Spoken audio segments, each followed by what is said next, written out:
In the last episode, we went through some of the accessibility issues that we've had getting in and out of the van, and you came up with some brilliant suggestions on how we can make it work.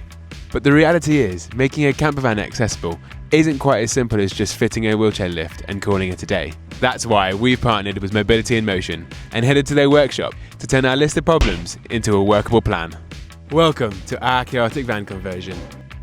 From the moment we arrived, it was clear that this wasn't going to be about picking a simple, off-the-shelf solution. There were a lot of factors to consider when choosing the adaptations. We had to balance the size, weight, cost, and independence each option offered. But what we quickly realised was that these things don't sit separately. They all affect each other.